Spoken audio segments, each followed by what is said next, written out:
চলো আরও একটা শাড়ি ড্রাপিং ভিডিও তোমাদের রিকোয়েস্টের ভিডিও নিয়ে চলে এসেছে। আওয়াজটা হয়তো একটু আস্তে আসবে, গলাটার অবস্থা খুব একটা ভালো না, আর আমি মাইক্রোফোনটাও লাগাইনি কারণ এতটা ডিস্টেন্সে না আসবে না, তো একটু কষ্ট করে শুনে নিও, একটু অ্যাডজাস্ট করে নিও।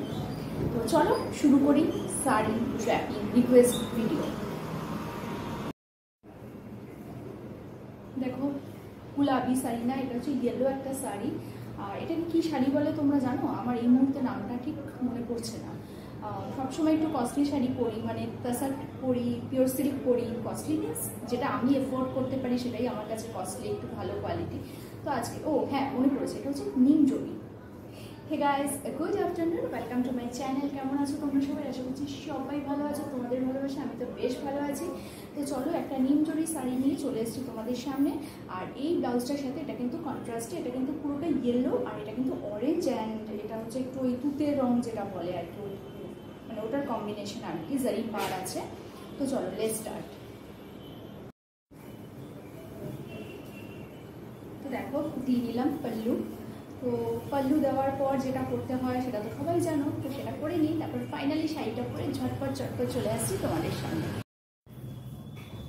তো দেখো পুরোটা পরে নিয়েছি শাড়ি, আর পরে কেমন লাগছে পুরোটা কমপ্লিট হয়নি, কমপ্লিটটা পরে নিই। এই শাড়িটা কিন্তু কন্ট্রাস্ট ব্লাউজের সাথে দেখো পরেছি, এটা কিন্তু বেশ ভালো লাগছে।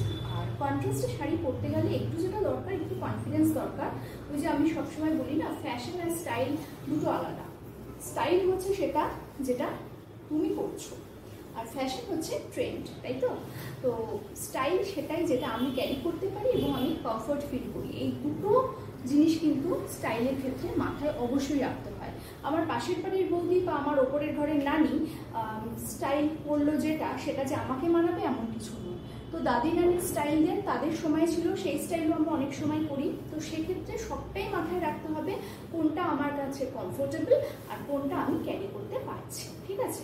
আচ্ছা, একজন আমাকে প্রশ্ন করেছিলেন যে বারবার এরকম শাড়ি সরিয়ে ন্যাবেল দেখানোর খুব দরকার। আপনি দেখবেন না প্লিজ, ধৃতরাষ্ট্র হয়ে আমার ভিডিওটি আপনি দেখবেন, ওকে?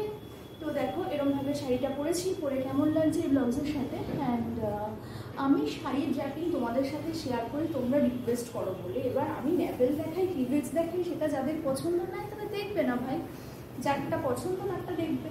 তো আর আমি যদি হাত দেখাতে পারি, পা দেখাতে পারি, একটু ক্লিভেজ বা একটু ন্যাবেল দেখালে গেল সমাজ সংসার, স্বামী সন্তান সব উচ্ছন্নে গেল।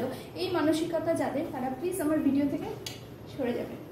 তো দেখো যেটা বলছিলাম, এই নিম জড়ি একটা শাড়ি, যেটা কিন্তু একেবারেই হালকা ইয়েলো, মানে কাঁচা হলুদের যে রসটা হয় সেরকম। আর এটা কিন্তু একদম দুপাট্টাটা হচ্ছে একেবারে তোমাদের তুতে রঙে। তো এই ক্ষেত্রে কিন্তু এই যে দুটো কম্বিনেশন শাড়ি, এই কম্বিনেশন দুটো কিন্তু অসাধারণ লাগছে এই একটা প্রিন্টেড ব্লাউজের সাথে। খুবই সুন্দর লাগছে দেখতে, দেখো বেশ ভালো লাগছে। বাইরে উঠেছে ঝড়, তো এই শাড়ি দেখে পরা দেখে কাদের কাদের মনে ঝড় উঠলো সেটা একটু বলো। আর পুরো আঁচলটা হচ্ছে এরকম। এই নিমজড়ি শাড়ি একটা সময় খুব চলছিল, এখন খুব একটা চলে না, বাট ওয়ার্ড্রপে থাকলে মাঝে সাঝে পরাই যায় এদিক সেদিকে যাওয়ার জন্য। তো দেখো এই যে শাড়িটা পরেছি, তো কেমন লাগছে। অ্যান্ড এরকম একটা কম্বিনেশনের ব্লাউজের সাথে পরলে কিন্তু বেশ ভালো লাগে। আবারও বললাম, যারা আমার ভিডিও দেখতে চাও না বা পছন্দ করো না, প্লিজ তারা চলে যাও। কালকে আসবে একটা নতুন ভিডিও নিয়ে, ততক্ষণ তোমরা ভালো করে দিনটা কাটাও, ওকে? কালকে আসবো নতুন ভিডিও নিয়ে, ততক্ষণের জন্য